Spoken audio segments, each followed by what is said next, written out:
Buenas noches, profesor. Buenas noches, compañeros. Mi nombre es Jessica Gómez. Soy estudiante del tercer semestre de la carrera de Ingeniería en Finanzas de la Universidad Internacional del Ecuador. En esta ocasión voy a hacer la exposición de la tarea número 3 de la asignatura, como había indicado, Contabilidad de Costos. Empezamos definiendo el análisis costo-volumen-utilidad. ¿Qué nos dice esto? ¿Qué es más conocido como el CBU? Esto nos proporciona una visión financiera panorámica del proceso de planificación. Se puede definir también como un modelo que ayuda a la administración a determinar las acciones que se deben tomar con la finalidad de lograr cierto objetivo, que en el caso de las empresas lucrativas es llamado utilidades. La relación costo-volumen-utilidad es una técnica que se utiliza en el análisis de costos para decisiones. El análisis de la relación existente entre los tres elementos nos provee una guía para el planteamiento y selección entre distintas alternativas. Dentro de CBU tenemos algunos supuestos en los cuales se basa el análisis. Por ejemplo, tenemos cambios en el nivel de ingresos y costos. ¿Qué son estos? Surgen solo a causa de los cambios en el número de unidades vendidas, ya que es el único generador de ingresos y el único generador de costos. Tenemos otro supuesto que nos dice, los costos totales se pueden separar en dos componentes. ¿Esto qué quiere decir? Únicamente hay dos componentes, un componente fijo que no varía con las unidades vendidas y un componente variable que cambia con respecto a las unidades vendidas. Los cambios en el volumen de ventas no afectan en el precio unitario. Esto es lo que siempre debemos considerar, que los cambios en el volumen de ventas no afectan el precio unitario. Otro supuesto es que de manera gráfica los ingresos y costos totales son lineales. Esto siempre en relación con las unidades vendidas dentro de un periodo de tiempo. El precio de venta, el costo variable por unidad y los costos fijos totales son conocidos y constantes. El costo fijo total se mantiene para todos los volúmenes de venta. El análisis o cubre un solo producto o asume que una composición de ventas se mantiene, aunque cambie el volumen de ventas total. Es importante en esta parte recalcar que la eficiencia y la productividad permanecen sin cambios siempre. Distinción entre utilidad en operación y utilidad neta. La utilidad operacional se refiere única y exclusivamente a los ingresos y gastos operacionales. La utilidad neta toma la utilidad operacional, los ingresos y gastos no operacionales y le resta el impuesto. No olvidemos que la utilidad operacional se calcula hallando la diferencia entre los ingresos operacionales, los costos y los gastos operacionales, mientras que la utilidad neta se obtiene al restar y sumar la utilidad. Esto explica por qué cambia la utilidad de operación a medida que varía el número de unidades vendidas. A continuación vamos a dar una breve definición de lo que es margen de contribución por unidad y margen de contribución en porcentaje. ¿Qué es un margen de contribución? El margen de contribución explica por qué cambia la utilidad de operación a medida que varía el número de unidades vendidas. El concepto de margen de contribución es especialmente útil en la planeación de los negocios. ¿Por qué? Porque da una visión del potencial de utilidades que puede generar una empresa. Como habíamos dicho, el margen de contribución es igual a ingresos totales menos costos variables totales.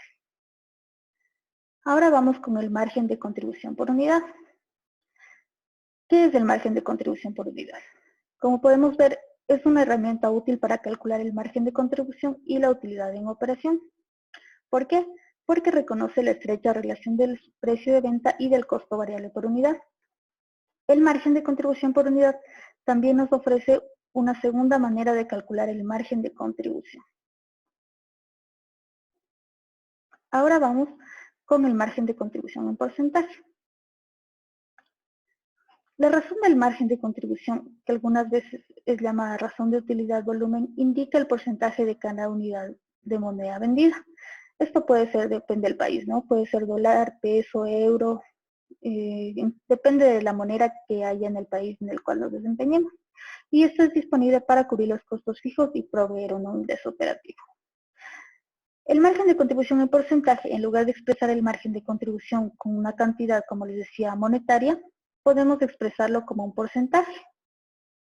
¿Qué lo define exactamente como el margen de contribución en porcentaje?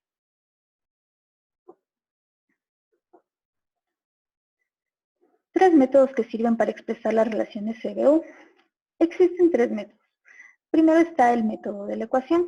Como podemos ver, Sirve para calcular la utilidad operativa para diferentes cantidades de unidades de producción vendidas. Esto nos dice que la utilidad neta es igual a ventas menos gastos variables menos gastos fijos. O también que el precio de venta por unidades menos gasto variable por unidades menos gastos fijos es igual a la utilidad neta.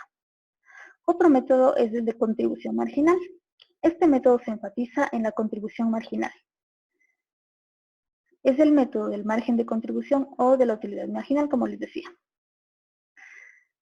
Margen de contribución podemos decir que es igual al precio de venta por unidad menos gasto variable por unidad. Y también el punto de equilibrio en términos de unidades vendidas, que el punto de equilibrio sería igual a gastos fijos sobre margen de contribución por unidad. Finalmente tenemos el método gráfico. Este método representa los costos totales y los ingresos totales a manera de ingreso. Esta gráfica además nos muestra la perspectiva de utilidades o pérdidas para una amplia escala de volumen. La confianza que se tenga en cualquier gráfica en particular de costo, volumen, utilidad, desde luego una consecuencia de la exactitud relativa de las relaciones costo-volumen-utilidad presentadas. Aquí podemos observar el punto de equilibrio, el área de utilidad neta. Arriba de este punto de equilibrio encontramos las ganancias y por debajo están las pérdidas. ¿Por qué es más exacto describir el tema central de este capítulo como análisis CBU en vez de describirlo como análisis del punto de equilibrio? Porque está más relacionado con la evaluación en que la utilidad en operación se vería afectada si no se alcanzan las metas establecidas. Decisiones respecto al cierre temporal de alguna línea o producto. Otra puede ser decisiones respecto a expansión de planta. Otras pueden ser análisis de la rentabilidad de un producto. Como les digo, esto se relaciona con la evaluación en que la utilidad en operación se vería afectada. Como podemos ver, el análisis del punto indica el estudio del punto de equilibrio, que es muchas veces solo una gran parte incidental, entre la relación costo-volumen-ganancia. En este caso estamos hablando ya de una ganancia. El análisis CBU es a la vez sencillo y simplificador. Si usted desea que un análisis realista apoye sus decisiones, vaya más allá del análisis CBU. ¿Está usted de acuerdo? Explique su respuesta. No estoy de acuerdo, la verdad. Si esas suposiciones hacen que el análisis sea simple, depende del contexto de la decisión. En algunos casos, estos supuestos pueden ser lo suficientemente precisos para CBU y proporcionar información útil. Como sabemos, el modelo CBU no solo es útil en la proyección de utilidades, sino también en otras áreas de toma de decisiones, como es el caso de la determinación de precios, selección de canales de distribución, decisión ante alternativas de fabricar o comprar, determinación de métodos de productos alternativos e inversiones de capital. Como podemos ver, el CBU se utiliza para muchas cosas. Entonces, es un método realmente útil y creo que es un método muy completo.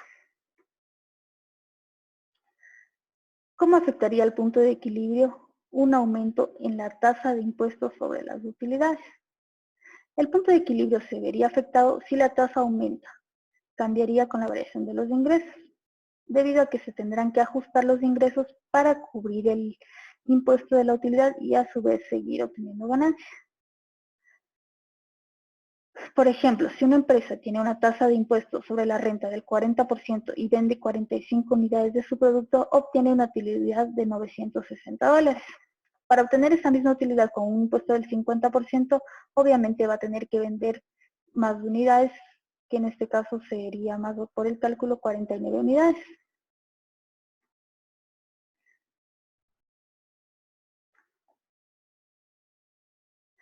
El análisis de sensibilidad.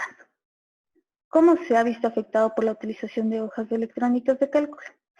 El análisis de sensibilidad es una técnica utilizada en las empresas para determinar cómo diferentes valores de una variable independiente impactan en una dependiente en particular.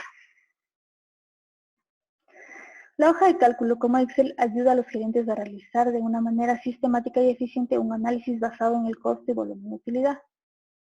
El análisis de sensibilidad, como les decía, es una técnica usada por los gerentes para examinar cómo cambiaría un resultado si los datos originales predichos no se logran o si cambia un supuesto fundamental.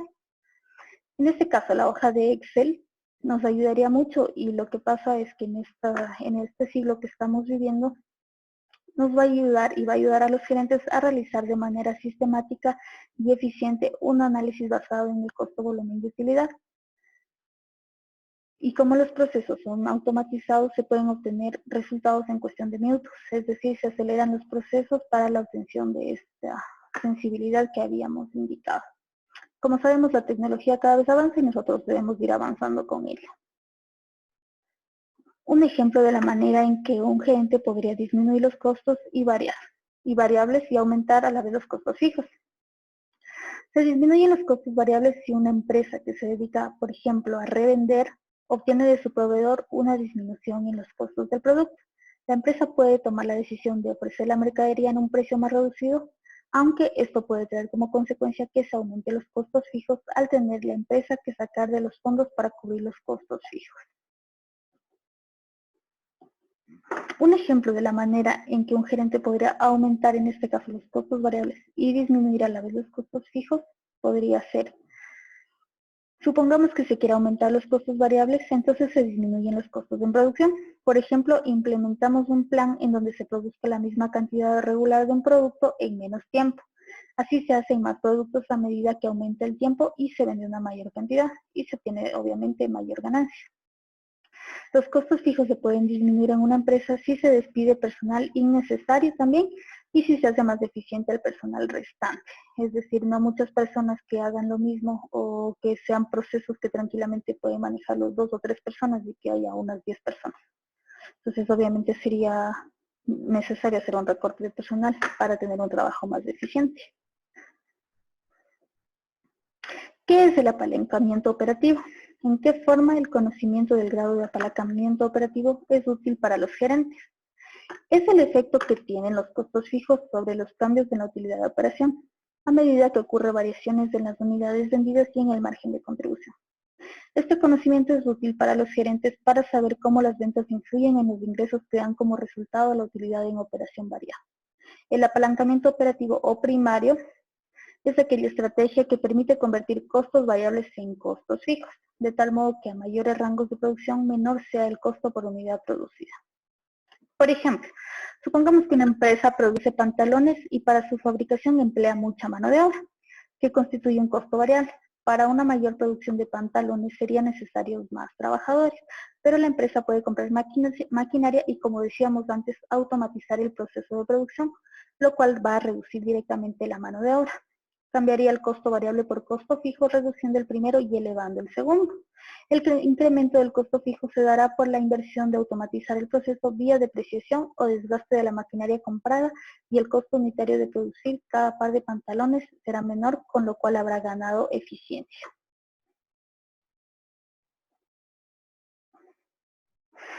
Nos dice la siguiente pregunta: no existe una cosa tal como un costo fijo. Todos los costos pueden ser no fijos, dada una cantidad suficiente de tiempo. ¿Está usted de acuerdo?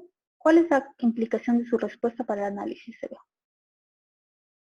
Estoy de acuerdo en que los costos fijos pueden llegar a ser no fijos, ya que los costos fijos pueden aumentar a medida que el tiempo avance. Por ejemplo, si se desea aumentar la capacidad de producción a largo plazo, dando como resultado un aumento o disminución en los CBU. Tenemos otro ejemplo. Por ejemplo, un arriendo se puede mantener fijo durante un año o lo que dura el contrato de arrendamiento. De igual manera, los salarios de los trabajadores se mantienen fijos por un año hasta que ésta sufra modificaciones por incrementos. Puede ser incremento del salario básico o incremento del salario debido a alguna meta en su empresa que incurra en un aumento de salario y que obviamente va a aumentar el gasto fijo. ¿Cómo calcula el punto de equilibrio una compañía que elabora diversos productos? Para calcular el punto de equilibrio se debe tener en cuenta la proporción en que cada uno entra en las ventas totales y que aquel cambia cuando se varía la proporción en ventas. Se puede calcular el punto de equilibrio por unidades asignando los costos fijos a cada línea de productos. En este caso se debe hacer un análisis para tratar de identificar costos con cada uno de los productos. Para hacerlo, por lo generalmente se utiliza el método del margen de contribución ponderada. Este método se basa en el margen de contribución promedio ponderado de varios productos, en el cual se calcula considerando el margen de contribución de cada producto. Un dato importante para calcular el punto de equilibrio es el margen de contribución, pero cuando son varios productos, como en este ejemplo, se necesita trabajar con un margen de contribución que representa todos los productos y este es el margen de contribución promedio ponderado. He resumido unos pasos para calcular para el uso del método del margen de contribución ponderado.